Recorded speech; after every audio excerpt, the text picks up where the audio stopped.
प्रथम पीयूसी छात्र छात्राओं को मेरा नमस्कार। आज आप लोगों के सामने मधुआ कहानी के दूसरे भाग को लेकर मैं चर्चा करूंगा। कल हम लोगों ने मधुआ जयशंकर प्रसाद द्वारा रचित मधुआ कहानी के दूसरे पहले भाग को लेकर चर्चा की। आज मैं आप लोगों के सामने दूसरे भाग को लेकर चर्चा करूंगा। तो हम लोगों ने कल देखा जैसे ही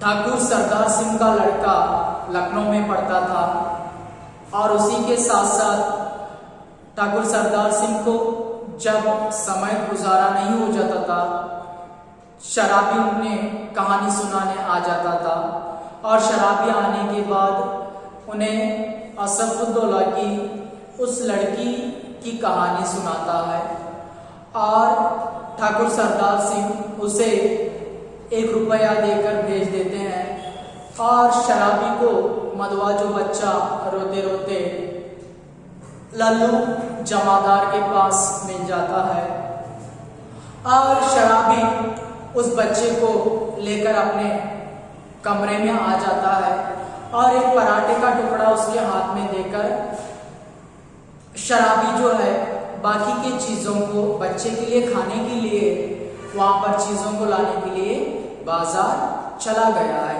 ಹಾಗಾದ್ರೆ ನಾವು ಜಯಶಂಕರ್ ಪ್ರಸಾದ್ ರವರು ಬರೆದಂತಹ ಮಧುವಾ ಕಥೆಯನ್ನ ಚರ್ಚೆ ಮಾಡ್ತಾ ಇದ್ದೇವೆ। ನಿನ್ನೆಯ ತರಗತಿಯಲ್ಲಿ ಏನು ಚರ್ಚೆ ಮಾಡಿದೀವಪ್ಪ ಅಂತಂದ್ರೆ ಯಾವ ರೀತಿಯಾಗಿ ಮಧುವಾ ಅಥವಾ ಠಾಕೂರ್ ಸರ್ದಾರ್ ಸಿಂಗ್ ಅವರ ಮಗ ಲಖನೌನಲ್ಲಿ ಅಧ್ಯಯನವನ್ನ ಮಾಡ್ತಾ ಇದ್ದ। ಠಾಕೂರ್ ಸರ್ದಾರ್ ಸಿಂಗ್ ರವರು ಅವನ ಮಗನನ್ನ ಭೇಟಿಯಾಗಲಿಕ್ಕೆ ಹೋದಾಗ ಅವರಿಗೆ ಬೇಜಾರಾದ ಸಮಯದಲ್ಲಿ ಶರಾಬಿ ಬಂದು ಏನ್ ಮಾಡ್ತಾ ಇದ್ದಪ್ಪ ಅಂತಂದ್ರೆ ಅವರಿಗೆ ಕಥೆಗಳನ್ನ ಹೇಳ್ತಾ ಇದ್ದ।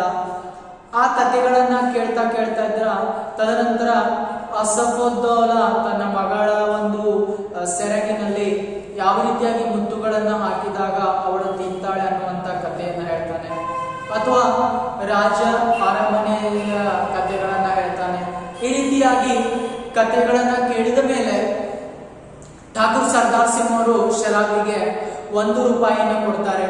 ಆ 1 ರೂಪಾಯಿನ ಕೊಟ್ಟಾಗ ಏನ್ ಮಾಡ್ತಾ ಇದ್ದಾನಪ್ಪ ಅಂತಂದ್ರೆ ಅವನು ಆ 1 ರೂಪಾಯಿನ ತಗೊಂಡು ಹೋಗ್ತಾ ಇದ್ದಾನೆ। ಆಗ ಮಧುವಾ ಎಂಬ ಪುಟ್ಟ ಮಗು ಅವನಿಗೆ ಅಳ್ತಾ ಸಿಗ್ತಾ ಇದೆ। ಆಗ ಆ ಮಗುವನ್ನ ಕರ್ಕೊಂಡ್ಬಂದು ಮನೆಯಲ್ಲಿ ಕೂಡಿಸಿದ್ದಾನೆ। ಆ ಕೊಠಡಿಯಲ್ಲಿ ಕೂಡಿಸಿದಾಗ ಆ ಮಗುವಿಗೆ ಒಂದು ತಿನ್ನಲಿಕ್ಕೆ ಪರಾಟೆಯ ತುಂಡನ್ನ ಕೊಡ್ತಾನೆ, ಕೊಟ್ಟು ಉಳಿದಂತಹ ಪದಾರ್ಥಗಳನ್ನ ತರಲಿಕ್ಕೆ ಏನ್ ಮಾಡ್ತಾ ಇದ್ದಾನೆ, ಹೋಗ್ತಾ ಇದ್ದಾನೆ। तो आगे देखिए, शराबी गली के बाहर भागा, उसके हाथ में 1 रुपया था। तो शराबी क्या करता है, गली के बाहर चला जाता है तो उसके हाथ में 1 रुपया था। ಹಾಗಾದ್ರೆ ಆ ಹುಡುಗ ಏನ್ ಮಾಡ್ತಾ ಇದ್ದಾನಂದ್ರೆ ಹೊರಗಡೆ ಹೋಗ್ತಾ ಇದ್ದಾನೆ, ಶರಾಬಿ ಏನಾದ್ರೂ ತಗೊಂಡ್ಬರ್ಬೇಕು ಆ ಹುಡುಗನಿಗೆ। ಆಗ ಅವನ ಕೈಯಲ್ಲಿ 1 ರೂಪಾಯಿ ಇದೆ। 12 आने का एक देशी अंडा और 2 आने की चाय, 2 आने की पकौड़ी, नहीं आलू मटर, अच्छा न सही 4 आने का मांस ही ले लूंगा। तो वह सोचता है अरे 12 आने में देशी का आधा लूंगा, यानी जो देशी के चीजों को लूंगा, 2 आने की चाय लूंगा और 2 आने की पकौड़ी लूंगा और उसके बाद आलू मटर लूंगा। अरे अच्छा ना सही 4 आने का मांस ही ले लूंगा। अलग अलग सोचता है, क्या मांस लेना है, क्या पकौड़ी लेना है, या आलू मटर लेना है, या जो चाय लेना है, पता ही नहीं चलता उसे। आना आप लोग देखते हैं पहले आने के तौर पर पैसों को गिना जाता था। ಮೊದಲು 1 ಆಣೆ 2 ಆಣೆ ಅಂತೇಳಿ ನಾವು ದುಡ್ಡನ್ನು ಏನು ಮಾಡ್ತಾ ಇದ್ವಿ। ಅದೇ ರೀತಿಯಾಗಿ 1 ರೂಪಾಯಿಯಲ್ಲಿ ಅವನು ಯೋಚನೆ ಮಾಡ್ತಾನೆ, ಹಾಗಾದ್ರೂ 12 ಆಣೆಯ ಒಂದು ದೇಶಿ ವಸ್ತುಗಳನ್ನ ಪದಾರ್ಥಗಳನ್ನ ತಗೊಳ್ಳ, ಅಥವಾ 2 ಆಣೆಯಲ್ಲಿ ಚಹಾವನ್ನ ತಗೊಳ್ಳ, ಅಥವಾ 2 ಆಣೆಯಲ್ಲಿ ಪಕೌಡಿ ಬಜ್ಜಿಯನ್ನ ತಗೊಳ್ಳ, ಅಥವಾ ಆಲೂ ಮಟರ್ ಏನು ಆ ಕಡಲೆಯನ್ನ ತಗೊಳ್ಳ, ಏನ್ ತಗೋಬೇಕು ಅಂತೇಳಿ, ಅಥವಾ ಮಾಂಸವನ್ನ ತಗೋಬೇಕಾ ಅಂತೇಳಿ ಯೋಚನೆ ಮಾಡ್ತಾ ಇದ್ದಾನೆ। पर यह छोकरा, इसका घड़ा जो भरना होगा, यह कितना खाएगा और क्या खाएगा। तो सोचता है अरे यहाँ से मेरे पास एक छोकरा भी आकर बैठ गया है, तो यह कितना खाएगा किसे पता, मुझे क्या करना पता नहीं चल रहा। ಹಾಗಾದ್ರೆ ಈ ಹುಡುಗನು ಸಹಿತ ಬಂದಿದ್ದಾನೆ, ಇವನೆಷ್ಟು ತಿಂತಾನೆ ನನಗೆ ಗೊತ್ತಿಲ್ಲ, ಏನ್ ಮಾಡ್ಬೇಕಾಗಿದೆ? तो क्या ले चल, पहले एक आधा ही ले लूं। इतना सोचते सोचते उसकी आंखों पर बिजली के प्रकाश की झलक पड़ी। उसने अपने को मिठाई की दुकान पर खड़ा पाया। तो देखिए क्या हो जाता है, वह सोचता है अरे एक देशी का आधा ही ले लूं, यानी कुछ चीजों को ले लूं मैं, लेकिन वहां पर उसे जो मिठाई की दुकान दिखाई देती है। ಹಾಗಾದ್ರೆ ಅವನು ಏನು ಮಾಡ್ತಾನೆ ಅಂತಂದ್ರೆ ಕೇವಲ ಮಗುವಿನ ಬಗ್ಗೆ ಯೋಚನೆ ಮಾಡ್ತಾ ಮಾಡ್ತಾ ಒಂದು ಆ ಸಿಹಿಯನ್ನ ಇರುವಂತಹ ಅಂಗಡಿ ಕಡೆ ಹೋಗ್ತಾ ಇದ್ದಾನೆ, ಮಿಠಾಯಿ ಸಿಗುವಂತ ಅಂಗಡಿ ಕಡೆ। नमकीन लेना भी ना भूला, पूरा 1 रुपए का सामान लेकर वह दुकान से हटा। तो क्या है, मिठाई लेता है, नमकीन चीजों को लेता है, लेकर आ जाता है। ಆಗ ಆ ಮಗುವಿನ ಮುಖ ನೆನಪಾದಾಗ ಆ ಶರಾಬಿ ಏನ್ ಮಾಡ್ತಾ ಇದ್ದಾನೆ, 1 ರೂಪಾಯಿಯಲ್ಲಿ ಎಲ್ಲವ ಪದಾರ್ಥಗಳನ್ನ ಖರೀದಿ ಮಾಡಿ, ಮಿಠಾಯಿಗಳನ್ನ ಇರಬಹುದು ಎಲ್ಲವನ್ನ ಖರೀದಿ ಮಾಡಿ ಬರ್ತಾ ಇದ್ದಾನೆ। जल्द पहुंचने के लिए एक तरह से दौड़ने लगा। अपनी कोठरी में पहुंचकर उसने दोनों की पांत बालक के सामने सजा दी। तो क्या हो जाता है, जल्द से जल्द आकर उस बालक के सामने उन मिठाइयों की पांत जो होती है, जो लाइन जो है लगा देता है। ಇನ್ನು ಎಲ್ಲವನ್ನ ತಗೊಂಡು ಮಿಠಾಯಿಗಳನ್ನ ತಗೊಂಡು ಆ ಹುಡುಗನ ಮುಂದೆ ಹಚ್ತಾ ಇದ್ದಾನೆ। उनकी सुगंध से बालक के गले में एक तरावट पहुंची, वह मुस्कुराने लगा। तो क्या हो जाता है, उसकी जो सुगंध आ जाती है तो बालक वहां पर तरावट यानी जो नयापन आ जाता है, हंसी आ जाती है, क्योंकि मिठाई को देख लेता है। ಆಗ ಯಾವ ರೀತಿ ಆಗ್ತಾ ಇದೆಯಪ್ಪ ಅಂತಂದ್ರೆ, ಆ ಮಿಠಾಯಿಯ ಸುವಾಸನೆ ಬಂದಾಗ ಅವನೇನ್ ಮಾಡ್ತಾ ಇದ್ದಾನಪ್ಪ ಅಂತಂದ್ರೆ ಆ ಬಾಲಕ ಬಹಳಷ್ಟು ನಗುತ್ತಾ ಇದ್ದಾನೆ, ಅವನ ಮುಖದಲ್ಲಿ ಹೊಸತನ ಕಂಡು ಬರ್ತಾ ಇದೆ। शराबी ने मिट्टी की गगरी से पानी डालते हुए कहा, नटखट कहीं का हंसता है, सौंधी बास नाक में पहुंची ना, ले खूब टूस कर खा ले, और फिर रोया कि पीटा। तो शराबी बताता है, गगरी में छोटा सा घड़ा था, उसमें पानी भर लेता है, भरकर बताता है अरे हंसता है, मिठाई को देखकर ले खूब खा ले, लेकिन मेरे सामने रोना मत। ಹಾಗಾದ್ರೆ ಆಗ ಆ ಹುಡುಗ ಆ ಶರಾಬಿ ಹೇಳ್ತಾನೆ, ಹಾಗಾದ್ರೆ ಈ ಏನು ಸುವಾಸನೆಯನ್ನ ನೋಡಿ ನೀನು ನಗುತ್ತಾ ಇದ್ದೀಯ, ಆದರೆ ಬಹಳಷ್ಟು ತಿನ್ನು, ಮಾತ್ರ ಅಳಲಿಕ್ಕೆ ಹೋಗಬೇಡ। दोनों ने बहुत दिन पर मिलने वाले 2 मित्रों की तरह साथ बैठकर भरपेट खाया। तो दोनों क्या करते हैं, बहुत बैठकर खा लेते हैं। ಇಬ್ರು ಏನ್ ಮಾಡ್ತಾ ಇದ್ದಾರಪ್ಪ ಅಂತಂದ್ರೆ 2 ಮಿತ್ರರ ಗೆಳೆಯರ ಹಾಗೆ ಕೂತು ಅಲ್ಲಿ ಬಹಳಷ್ಟು ತಿಂತಾ ಇದ್ದಾರೆ। सीली जगह में सोते हुए बालक ने शराबी का पुराना बड़ा कोट ओढ़ लिया था। तो क्या हो जाता है, सीली जगह यानी गीली जगह जो होती है वहां पर बैठकर पुराना कोट जो है ओढ़ लिया था। ಹಾಗಾದ್ರೆ ಆ ಮಗು ಏನ್ ಮಾಡ್ತಾ ಇದೆಪ್ಪ ಅಂತಂದ್ರೆ, ಆ ಸಿಹಿ ಜಗ ಏನು ಬಹಳ ತೊಯ್ದೋದಂತಹ ಒಂದು ಜಾಗದಲ್ಲಿ ಆ ಮಗು ಮಲಗಿದ್ದ, ಆದ್ರೆ ಶರಾಬಿಯ ಒಂದು ಓವರ್ ಕೋಟ್ ಅನ್ನ ಹೊತ್ಕೊಂಡಿದ್ದ। जब उसे नींद आ गई तो शराबी भी कंबल तानकर बड़बड़ाने लगा। सोचा था आज 7 दिन भर भरपेट भी कर सोऊंगा, लेकिन यह छोटा सा रोना बाजी न जाने कहां से आ लपका। तो वहां पर शराबी भी सो जाता है, सोकर वह भी सोचने लगता है अरे मैंने तो सोचा था 7 दिन हो गए, 1 रुपया सरदार सिंह से मिला है तो बहुत पी लूंगा, लेकिन ये लड़का कहां से आ गया है और मुझे नई मुसीबत खड़ा कर दिया है। ಆಗ ಆ ಶರಾಬಿನು ಮಲಗ್ತಾ ಮಲಗ್ತಾ ಕಂಬಳಿನ ಹೊತ್ತಿಕೊಂಡು ಯೋಚನೆ ಮಾಡ್ತಾನೆ, ಇವತ್ತು 7 ದಿನ ಆಗಿತ್ತು, ಸರ್ದಾರ್ ಸಿಂಗ್ ನನಗೆ 1 ರೂಪಾಯಿನ ಕೊಟ್ಟಿದ್ರು, ಆದ್ರೆ ಈ ಹುಡುಗ ಬಂದು ನಾನು ಕುಡಿಬೇಕು, ಡ್ರಿಂಕ್ ಅನ್ನ ಮಾಡಬೇಕು ಅನ್ನೋ ಅಷ್ಟರಲ್ಲಿ ಈ ಹುಡುಗ ಬಂದು ಏನ್ ಮಾಡಿದಾನೆ, ನನಗೆ ಬಹಳಷ್ಟು ತೊಂದರೆಯನ್ನ ತಗೊಂಡ್ಬಂದಿದ್ದಾನೆ। एक चिंतापूर्ण आलोक में आज पहले पहल शराबी ने आंख खोलकर कोठरी में बिखरी हुई दारिद्र्य की विभूति को देखा और देखा उस घुटनों से ठुड्डी लगाए हुए नीलिहा बालक को। तो देखिए विभूति संपत्ति जो होती है वहां पर आज बहुत चिंता से, क्योंकि शराबी का आज मन परिवर्तन हो रहा था, किसी भी तरह बालक को पालन पोषण करना है। तो शराबी अपने जो बिखरी हुई कमरे में जो बिखरी हुई विभूति संपत्ति को देखता है और एक तरफ अपने घुटनों में वहां पर टुड्डी को छिपाकर सोया हुआ बालक। हाಗಾದ್ರೆ ಆ ಶರಾಬಿ ಏನ್ ಮಾಡ್ತಾ ಇದ್ದಾನೆ, ಚಿಂತಾಜನಕವಾಗಿ ತನ್ನ ಕೊಠಡಿಯನ್ನು ನೋಡ್ತಾನೆ, ಎಲ್ಲ ಕಡೆ ಹರಡಿದಂತಹ ತನ್ನ ಸಂಪತ್ತು, ಅದೇ ರೀತಿಯಾಗಿ ಮತ್ತೊಂದು ಕಡೆ ಏನು ಮೊಣಕಾಲಿನಲ್ಲಿ ತನ್ನ ಒಂದು ಟುಡ್ಡಿಯನ್ನ ಗದ್ದವನ್ನ ಏನ್ ಮಾಡಿದ್ದಾನೆ, ಆ ಮಗು ಇಟ್ಕೊಂಡು ಮಲಗಿದೆ, ಅವನನ್ನ ನೋಡ್ತಾನೆ। उसने तिलमिलाहट मन ही मन प्रश्न किया, किसने ऐसे सुकुमार फूल को कष्ट देने के लिए निर्दयता की सृष्टि की आहरणीयती। देखिए वो जो शराबी सोचता है इतना खूबसूरत बच्चा है, अरे ऐसे बच्चे को तकलीफ देने के लिए कौन शायद जन्म दिया होगा, कैसी नियति है हे भगवान। ಹಾಗಾದ್ರೆ ಆ ಮಗುವನ್ನ ನೋಡಿ ಆ ಶರಾಬಿ ಯೋಚನೆ ಮಾಡ್ತಾನೆ, ಇಷ್ಟು ಸುಂದರವಾದಂತ ಮುಖವಿದೆ, ಹಾಗಾದ್ರೆ ಈ ಪ್ರಪಂಚದಲ್ಲಿ ಭಗವಂತ ಈ ಮಗುವನ್ನ ಕಷ್ಟ ಕಟ್ಟಲಿಕ್ಕೆ ಯಾಕೆ ಜನ್ಮ ಕೊಟ್ಟಿರ್ಬೋದು ಅಂತೇಳಿ ಯೋಚನೆಯನ್ನ ಮಾಡ್ತಾ ಇದ್ದಾನೆ। तब इसको लेकर मुझे घर बारी बनना पड़ेगा क्या, दुर्भाग्य जिसे मैंने कभी सोचा भी ना था, मेरी इतनी माया ममता जिस पर आज तक केवल बोतल का ही पूरा अधिकार था, इसका पक्ष क्यों लेने लगी। तो शराबी सोचता है, अरे जो बालक आ गया आज मेरे पास, लेकिन मैं इतने दिनों तक केवल मेरे बोतल के बारे में सोचता था, मेरे जीवन के बारे में भी मुझे चिंता नहीं थी, लेकिन आज ये बच्चा आ गया तो मैं बच्चे के बारे में क्यों सोचने लगा हूँ, ये जो कैसा मेरा अधिकार है। ಹಾಗಾದ್ರೆ ಆ ಶರಾಬಿ ಯೋಚನೆ ಮಾಡ್ತಾನೆ, ಏನಾಗಿರ್ಬೋದು ಇವತ್ತು ನನಗೆ, ನಾನು ಕೇವಲ ನನ್ನ ಜೀವನದಲ್ಲಿ ಆ ಡ್ರಿಂಕಿನ ಬಾಟಲ್ ಬಗ್ಗೆ ಮಾತ್ರ ಯೋಚನೆ ಮಾಡ್ತಾ ಇದ್ದೆ, ನನ್ನ ಜೀವನದ ಬಗ್ಗೆ ನನ್ನ ಯೋಚನೆನೂ ಇರಲಿಲ್ಲ ನನಗೆ, ಹಾಗಾದ್ರೆ ಈ ಮಗುವಿನ ಬಗ್ಗೆ ನಾನು ಯೋಚನೆ ಮಾಡ್ತಾ ಇದ್ದೀನಲ್ಲ, ಏನಾಗಿರ್ಬೋದು ನನಗೆ, ಯಾಕೆ ಹೀಗೆ ಮಾಡ್ತಾ ಇದ್ದೇನೆ।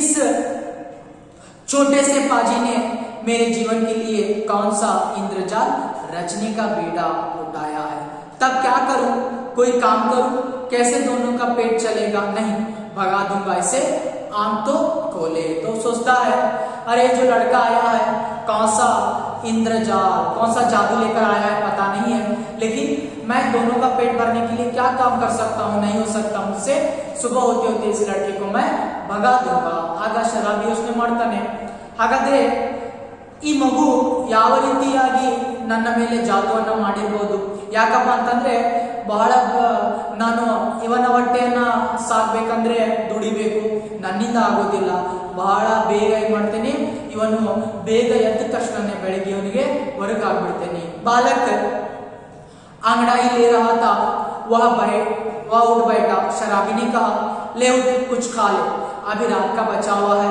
और अपनी राह देख, तेरा नाम क्या है रे। तो देखिए शराबी जैसे उठकर अंगड़ाई ले रहा था तो वहां पर जो बताता है शराबी, अरे देखो रात का कुछ बचा हुआ है, खा ले, खाकर यहाँ से चले जा, तो तेरा नाम क्या है। ಆಗ ಶರಾಬಿ ಏನ್ ಮಾಡ್ತಾನೆ, ಆ ಮಗು ಹೇಳ್ತಾ ಇದೆ, ಎದ್ದನ್ನ ತನ್ನ ಮೈಯನ್ನ ಮುರಿತಾ ಇದೆ, ಅವಾಗ ಆ ಮಗುವಿಗೆ ಶರಾಬಿ ಹೇಳ್ತಾನೆ, ನೋಡು ರಾತ್ರಿಗೆ ಸಿಹಿ ಇದೆ, ಅವೆಲ್ಲವನ್ನ ತಿಂದು ನೀನಿಂದ್ರ ಜಾಗ ಖಾಲಿ ಮಾಡು, ಏನಿದೆ ನಿನ್ನ ಹೆಸರು। बालक ने सच हंसी हंसकर कहा, मधुआ। भला हाथ मुंह बिना धोऊं खाने लगूं और जाऊंगा कहाँ। बालक बताता है, मेरा नाम मधुआ है, अभी हाथ पैर नहीं धोया मैं, तो खाकर कहाँ चले जाऊंगा, मैं नहीं जाऊंगा। ಆಗ ಆ ಮಗು ಹೇಳುತ್ತೆ, ನೋಡು ನಾನು ಇನ್ನು ಕೈಕಾಲು ಮುಖವನ್ನ ತೊಳಿಬೇಕು, ತೊಳೆದ ಮೇಲೆ ನನ್ನ ಹೆಸರು ಮಧುವಾ ಇದೆ, ಆದ್ರೆ ನಾನು ಎಲ್ಲ ಸಿಹಿಯನ್ನ ತಿಂದು ಇಲ್ಲಿಂದ ಎಲ್ಲೂ ಹೋಗೋದಿಲ್ಲ। ಹಾ कहाँ बताऊं इसे कि चला जाए, कह दूं कि भाड़ में जा, किंतु वह आज तक दुख की भट्टी में जलता ही रहा है। तो बताता है, अरे चल कहीं भाड़ में चला जा, लेकिन मेरा बहुत दुख है, मेरे साथ तुम नहीं रह सकता। ನೋಡು ಎಲ್ಲಾದ್ರೂ ಹಾಳಾಗೋದು, ಆದ್ರೆ ನನ್ನ ಜೊತೆ ಇರಬೇಡ, ಯಾಕಂದ್ರೆ ನಾನು ಬಹಳ ದುಃಖದಲ್ಲಿ ಇದ್ದೇನೆ। तो वह चुपचाप घर से जलाकर सोचता हुआ निकला, ले पाजी अब यहाँ लौटूंगा ही नहीं। तो देखिए वह शराबी क्या करता है, गुस्से से बाहर चले जाता है, सोचता है मैं बाहर कभी भी इस घर तक नहीं लौटूंगा। ಹೊರಗಡೆ ಎದ್ದು ಹೋಗ್ಬಿಡ್ತಾನೆ ಶರಾಬಿ, ನೀನೇನಾದ್ರೂ ಮಾಡ್ಕೋ, ಆದ್ರೆ ನಾ ಈ ಮನೆಯಲ್ಲಿ ವಾಪಸ್ ಬರೋದಿಲ್ಲ। तू ही इस कोठरी में रह, शराबी घर से निकला, ನೀನೇ ಈ ಮನೆಯಲ್ಲಿ ಅಂತಂದು ಹೋಗ್ಬಿಡ್ತಾನೆ। गोमती किनारे पहुंचने पर उसे स्मरण हुआ कि वह कितनी ही बातें सोचता आ रहा था पर कुछ भी सोच न सका। हाथ मुंह धोने लगा तो क्या हो जाता है, वो जो शराबी गोमती नदी के किनारे जाकर खड़ा हो जाता है और वहां पर बहुत कुछ सोच समझ कर आया था, लेकिन उसके दिमाग में कोई बात नहीं चल रही थी और हाथ पैर धोने लगता है। अगर ಆ ಶರಾಬಿ ಏನ್ ಮಾಡ್ತಾ ಇದ್ದಾನಪ್ಪ ಅಂತಂದ್ರೆ ಬಹಳಷ್ಟು ಯೋಚನೆಯನ್ನ ಮಾಡಲಿಕ್ಕೆ ಬಂದಿದ್ದ, ಆದ್ರೆ ಆ ಗೋಮತಿ ನದಿಯ ದಡದಲ್ಲಿ ಬಂದು ಕೈಕಾಲು ಮುಖವನ್ನ ತೊಳಿತಾ ಇದ್ದಾನೆ, ಯಾವುದೇ ಯೋಚನೆ ಅವನ ತಲೆಯಲ್ಲಿ ಬರೋದಿಲ್ಲ। उजली धूप निकल आई थी, वह चुपचाप गोमती की धारा को देख रहा था। धूप की गर्मी से सूखी होकर वह चिंता भुलाने का प्रयत्न कर रहा था कि किसी ने पुकारा। तो क्या हो रहा था, उस नदी के किनारे खड़ा होकर वह हमेशा अपने दुखों को भूलने की कोशिश कर रहा था। उसी समय वहां पर कोई आकर उसे पुकार देता है। ಏನಾಗ್ತಾ ಇದೆಯಪ್ಪ ಅಂತಂದ್ರೆ ಅಲ್ಲಿ ಮಧ್ಯಾಹ್ನದ ವೇಳೆ ಆಗಿತ್ತು, ಆ ನದಿಯ ದಡದಲ್ಲಿ ನಿಂತು ಅವನು ಎಲ್ಲವನ್ನ ಮರೆಯಲಿಕ್ಕೆ ಪ್ರಯತ್ನವನ್ನ ಮಾಡ್ತಾ ಇದ್ದ, ಆದ್ರೆ ಅದೇ ವೇಳೆಗೆ ಅಲ್ಲಿ ಏನ್ ಮಾಡ್ತಾ ಇದ್ದಾನೆ, ಮತ್ತೊಬ್ಬನ ಕೂಗು ಅಲ್ಲಿ ಕೇಳಿಸ್ತಾ ಇದೆ, ಅವನಿಗೆ ಯಾರೋ ಕರೀತಾ ಇದ್ದಾರೆ। भले आदमी रहे कहां सालों पर दिखाई पड़े, तुमको खोजते खोजते मैं थक गया। तो बताता है वहां पर वह आदमी आकर, अरे कहां पर थे इतने दिन तक, मैं तुम्हें तलाशते तलाशते थक गया हूं। ಆಗ ಆ ಮನುಷ್ಯ ಬಂದು ಹೇಳ್ತಾನೆ, ಎಲ್ಲಿ ಎಷ್ಟು ದಿನ ಎಲ್ಲಿದ್ದಿ ಇಷ್ಟು ದಿನ, ನಾನು ನಿನ್ನನ್ನು ಹುಡುಕಿ ಏನ್ ಮಾಡ್ಬಿಟ್ಟಿದ್ದೇನೆ, ನನಗೆ ಸಾಕಾಗಿ ಹೋಗಿದೆ।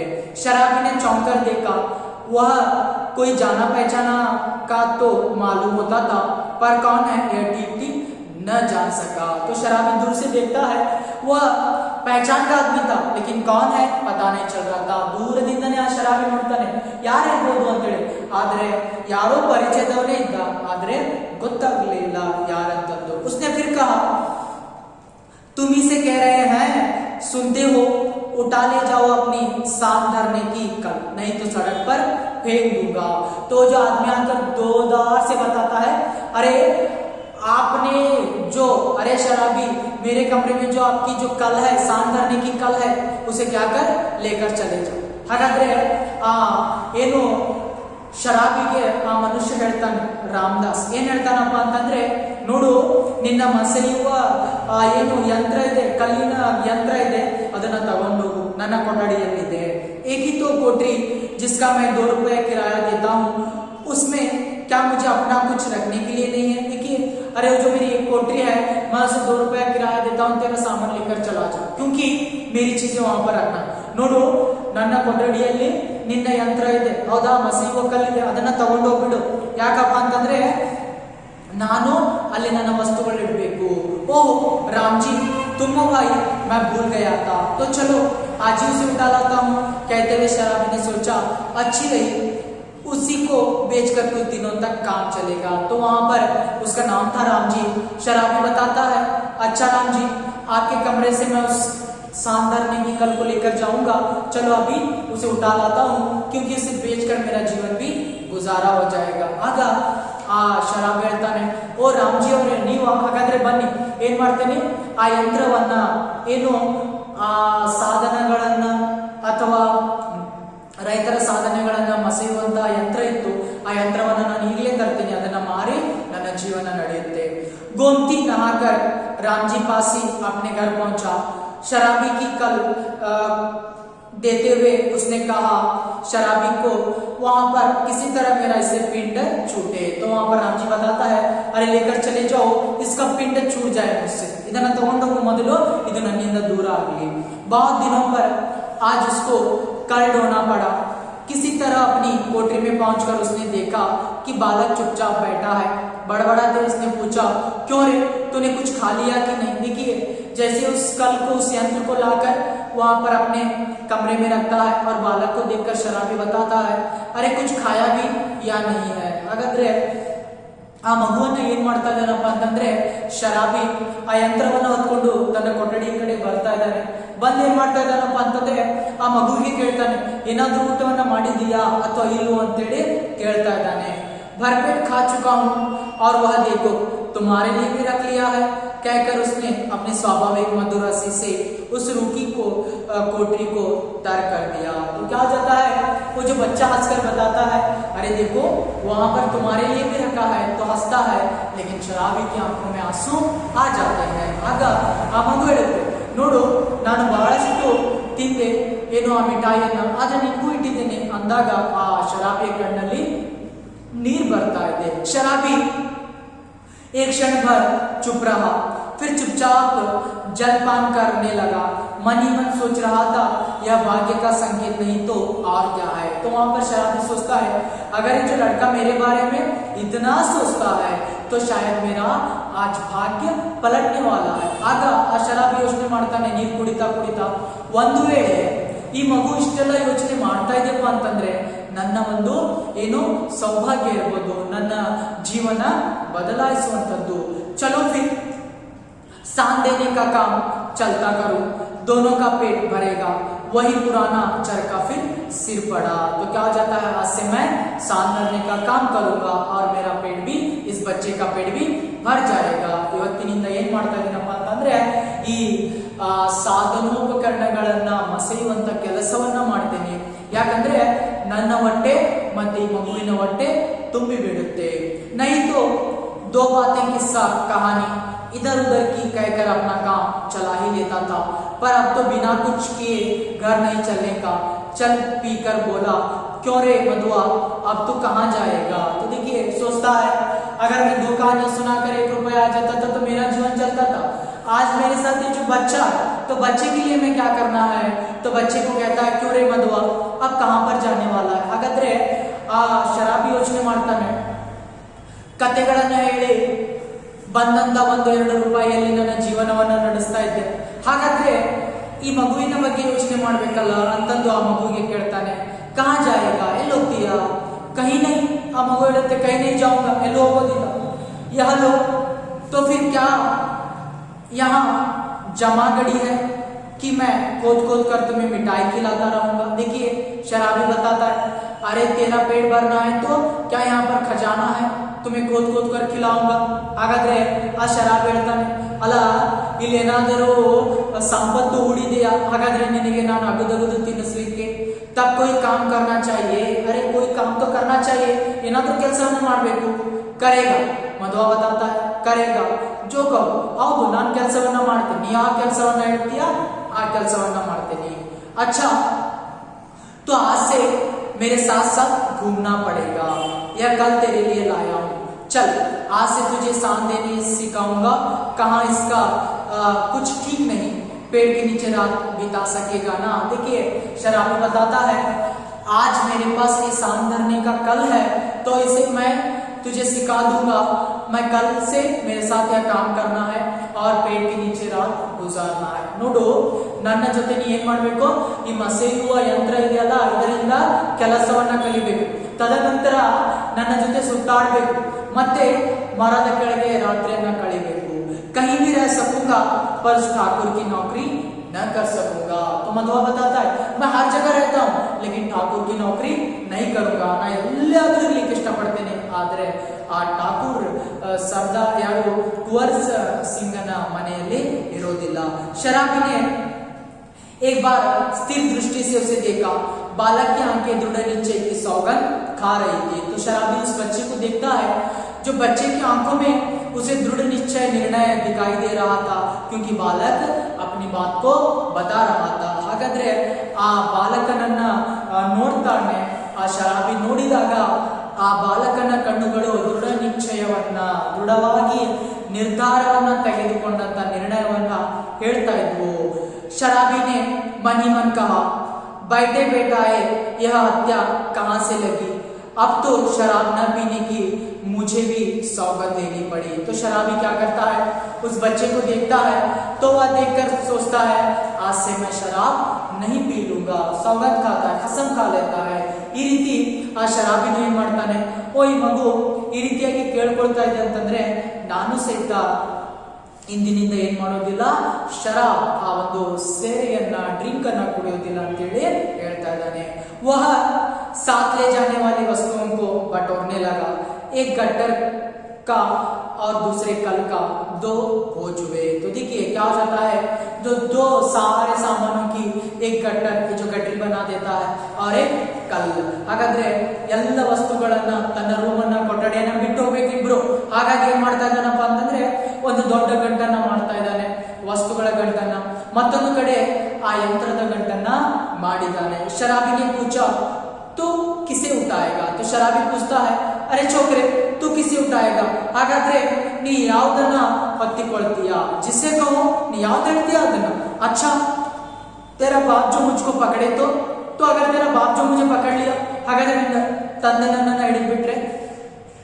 कोई नहीं पकड़ेगा, चलो भी मेरे बाप कभी के मर गए। तो बताता है बेटा जो बच्चा, अरे मेरे सारे माँ बाप जो है मर गए हैं, कोई नहीं पकड़ेगा, ಯಾರು ಬಯೋದಿಲ್ಲ, ಎಲ್ಲರೂ ಏನ್ ಮಾಡಿದ್ದಾರೆ ಅಂತಂದ್ರೆ ನನ್ನ ತಂದೆ ತಾಯಿ ತೀರ್ಕೊಂಡಿದ್ದಾರೆ। शराबी आश्चर्य का मुंह देखता हुआ कल उठाकर खड़ा हो गया। बालक ने गट्टी ला दी, दोनों कोठरी छोड़कर चल पड़े। तो शराबी का मन परिवर्तन हो जाता है, क्योंकि बच्चा अनाथ था, तो वहां पर वह कल लेता है, बच्चा गट्टी लेता है, दोनों चले जाते हैं उस कमरे से। ಹಾಗಾದ್ರೆ ಆ ಮಗುವನ್ನ ನೋಡ್ತಾ ನೋಡ್ತಾ ಆಶ್ಚರ್ಯವಾಗ್ಬಿಡುತ್ತೆ, ಅನಾಥ ಮಗುವಾಗಿದೆಯಾ ಅಂತಂದು ಏನ್ ಮಾಡ್ತಾ ಇದ್ದಾನೆ ಒಬ್ಬವನು ಆ ಶರಾಬಿ ಯಂತ್ರವನ್ನ ಆ ಮಗು ಗಂಟನ್ನು ಹೊತ್ಕೊಂಡಲ್ಲಿಂದ ಹೋಗ್ತಾ ಇದ್ದಾರೆ। इस तरह जयशंकर प्रसाद मधुआ कहानी की चर्चा करते हैं। मधुआ कहानी में आप लोगों ने कथा को देखा, अगर मैं आप लोगों को संक्षिप्त, ये क्या है, अपठित भाग होता है, हम लोग बिना पढ़ाए इस सारांश के तौर पर बताना है, फिर भी मैं आपके सामने बता चुका हूँ। यानी ठाकुर सरदार सिंह, उनका जो बेटा है लखनऊ में पढ़ता था, उसी तरह वह आकर शराबी कहानियों को सुनाता था, और एक बार असदुल्ला की कहानी सुनाता है, और लल्लू जमादार वहां पर मधुआ को मार रहा था, लेकिन वही बच्चे को लेकर शराबी अपने कमरे में आ जाता है और उसे मिठाई खिलाता है, और वहां पर रामजी आकर उसके सांस धरने की कल को देते हैं, तो उसका मन भी परिवर्तन हो जाता है और उस बच्चे को लेकर अपने सांस धरने का काम कर देता है। ಈ ರೀತಿಯಾಗಿ ಮಧುವಾ ಕಥೆಯಲ್ಲಿ ಏನಾಗಿದೆಪ್ಪ ಅಂತಂದ್ರೆ ಎಲ್ಲ ರೀತಿಯಾಗಿ, ಹಾಗಾದ್ರೆ ಆ ಠಾಕೂರ್ ಸರ್ದಾರ್ ಸಿಂಗ್ ಅವರ ಮಗ ಲಕ್ನೋದಲ್ಲಿ ಅಧ್ಯಯನವನ್ನ ಮಾಡ್ತಾ ಇದ್ದ, ಅದೇ ರೀತಿಯಾಗಿ ಶರಾಬಿಯಲ್ಲಿ ಕಥೆಗಳನ್ನು ಹೇಳಿಕ್ ಬರ್ತಾ ಇದ್ದ। ಆಗ ಆ ಶರಾಬಿ ಜೀವನದಲ್ಲಿ ಮಧುವಾ ಮಗು ಬಂದಾಗ ಎಲ್ಲ ರೀತಿಯ ಪರಿವರ್ತನೆ ಆಗ್ಬಿಡುತ್ತೆ। ಆದಾಗ ಆ ರಾಮ್ಜಿ ಕಡೆಯಿಂದ ಸಿಗುವಂತಹ ಆ ಮಸೆಯುವ ಯಂತ್ರವನ್ನ ತಗೊಂಡು ಇಬ್ರು ಕೆಲಸವನ್ನ ಮಾಡಲಿಕ್ಕೆ ಶುರು ಮಾಡ್ತಾರೆ। ಈ ರೀತಿಯಾಗಿ ಸಮಾಜದಲ್ಲಿರುವಂತಹ ಜನರ ಬದಲಾವಣೆ ಬಗ್ಗೆ ಚರ್ಚೆಯನ್ನ ಮಾಡ್ತಾ ಇದ್ದಾರೆ। ಹಾಗಾದ್ರೆ ಒಳ್ಳೆದ್ಯಾವುದು ಕೆಟ್ಟದ್ಯಾವುದು ಅನ್ನುವ ಪರಿಚಯವನ್ನ ನೀಡಿದ್ದಾರೆ। तो प्रश्नोत्तर देखिए, बालक का नाम क्या है? मधुआ। ठाकुर सरदार सिंह का लड़का कहाँ पढ़ता था? लखनऊ में। बड़े बड़ों के घमंड चूर होकर कहाँ मिल जाते हैं? धूल में। गंदी कोठरी में बालक को खाने के लिए क्या मिला? एक पराठे का टुकड़ा। शराबी के हाथ में कितने रुपये थे? 1 रुपया। सीली जगह में सोते हुए बालक ने क्या ओढ़ लिया? पुराना, शराबी का पुराना ओवरकोट। बालक की आंखें किसकी सौगंध खा रही थी? यानी दृढ़ निश्चय की सौगंध खा रही थी। इस तरह वहां पर 2 या 3 वाक्यों में है। शराबी ठाकुर सरदार सिंह को कौन कौन सी कहानियां सुनाता था?